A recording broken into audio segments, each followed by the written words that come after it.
क्योंकि हमारा जिला हर जिलों से पिछड़े जिले की संज्ञा दी जाती है। बच्चियां हैं, उन्हें सशक्त समाज कितना पिछड़ा हुआ है, हमारे समाज के ऊपर कितना अत्याचार। हमारे बीच में शिक्षा नहीं होगी तब तक हमारे बीच में जागरूकता नहीं होगी, जब तक जागरूकता नहीं होगी समाज आगे नहीं बढ़ा। की जनता जातिवाद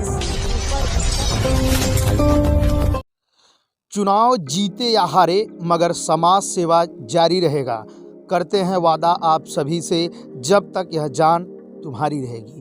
देखिए, एक ऐसे शख्सियत से आज हम एक ऐसी महिला से आपको मिलाने वाले हैं जो औराई विधानसभा से कांग्रेस से विधानसभा की दावेदारी कर रही हैं। हम आपको बता दें कि जिस तरीके से 2022 का विधानसभा चुनाव चल रहा है, उत्तर प्रदेश ही नहीं जिन जिन प्रदेशों में यह विधानसभा चुनाव चल रहा है वहाँ हर जगह सरगर्मी चढ़ गई है। इसी तरीके से आज एक कांग्रेस के जिला सचिव की पत्नी संजू कनौजिया से हमारी खास बातचीत होगी। मैं आपको बता दूं कि इनकी पत्नी MA B.Ed हैं, एक अच्छी पढ़ी लिखी महिला है और लगातार बाबा साहब वहाँ संत गाडगे वहाँ बहुजनों के महापुरुषों के आंदोलन को हर समय आगे बढ़ाने का काम करती हैं। साथ ही समाज सेवा में हर समय तत्पर रहती हैं। महिलाओं की दुखों की घड़ियों में और सुखों की घड़ियों में उनके पास पहुँचने का काम करती हैं। साथ में लगातार हम आपको ये भी बता दें कि इनके पति जिला सचिव जो हैं वो लगातार हर समय जिले में ही नहीं अन्य जिलों में जाकर के बाबा साहब और संत गाडगे के विचारों को आगे बढ़ाते हैं। लगातार समाज को जितना ज़्यादा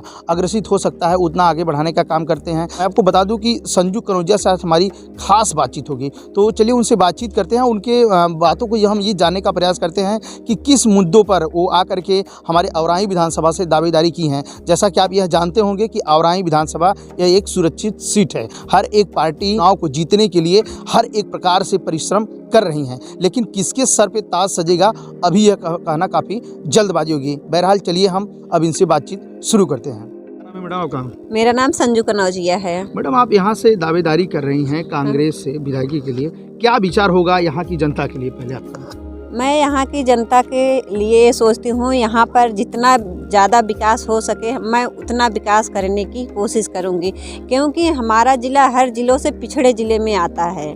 यहाँ पर आप कहीं भी चले जाइए आपको भदोही में पिछड़े जिले की संज्ञा दी जाती है। तो मैं सोचती हूँ जो ये इसके ऊपर लगा है ये टैब, इसे हटना चाहिए और इसे भी आगे बढ़ने वाली जिले में इसकी भी गिनती करनी चाहिए। पढ़े लिखे वालों की तरह जैसे हर जगह है उस हर जिला है, जैसे हर जिला आगे बढ़ रहा है वैसे हमारा भी जिला आगे बढ़ना चाहिए। महिला पद से कई महिला दावेदारी कर रही हैं, तो आपका क्या विचार है कि कांग्रेस से अगर आप यहाँ दावेदारी करें तो कहाँ तक सफलता मिलेगी?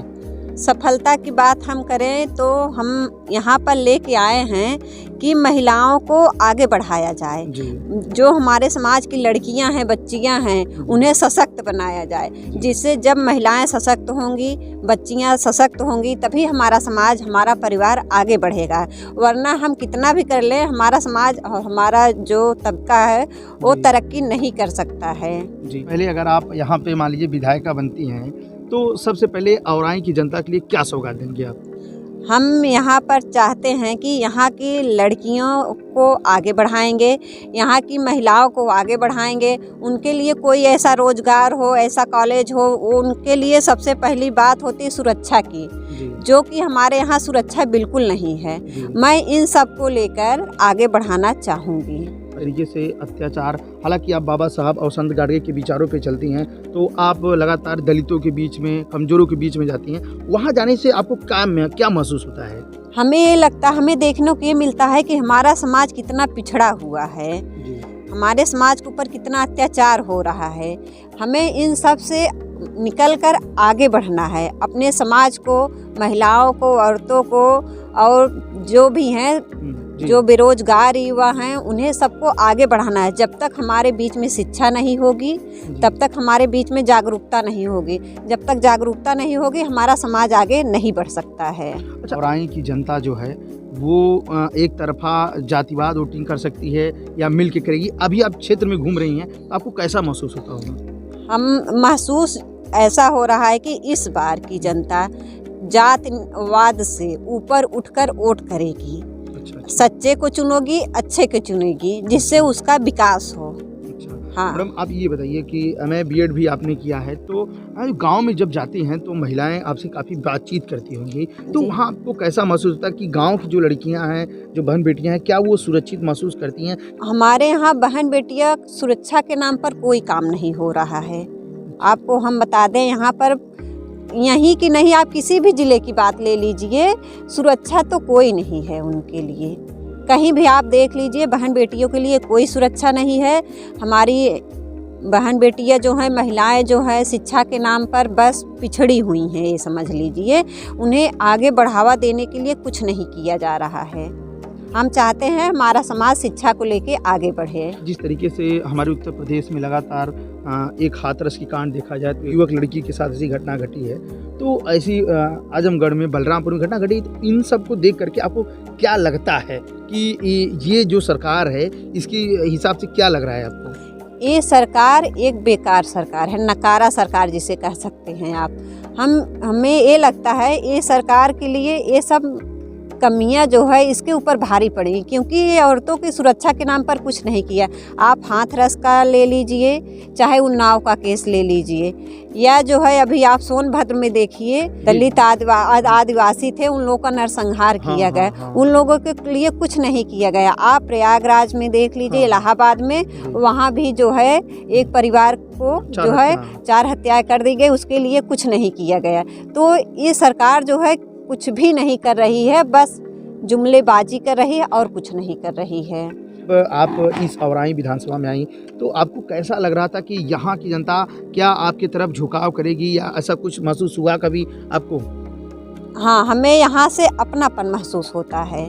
जब आप निकलिए यहाँ बाहर, जब आपसे सब जुड़ते हैं, औरतें जुड़ती हैं, आपसे अपनी समस्याएं कहती हैं, और लड़कियां आती हैं, वो आपसे मिलती हैं, अपनी समस्याएं बताती हैं, इससे एक लगता है कि अपनापन महसूस होता है। अपनापन लगता है कि हाँ, हम यहाँ आए हैं, यहाँ की महिलाओं के लिए, यहाँ की लड़कियों के लिए कुछ करना है और उन्हें आगे बढ़ाना है। मैडम आप जब इतना ज़्यादा ग्राउंड तल पे चलती हैं, गांव-गांव में टहलती हैं, तो जनता, महिलाओं के अंदर से क्या आवाज़ आती है? महिला चयनित होके जाए या पुरुष चयनित होके जाए, इस पे कुछ आप बता सकती हैं, क्योंकि आप महिलाओं के बीच में जाती हैं। हाँ, महिलाएं एक कहती हैं कि जब कोई महिला आगे बढ़ेगी तो हमारी समस्याओं को उठाएगी और हमें आगे बढ़ाने का काम करेगी। इसलिए वो चाहती हैं कि कोई महिला आए और हमारे समाज को और हमें आगे बढ़ाए। जाते जाते आप क्या कहना चाहेंगे औराई के लिए स्पेशल?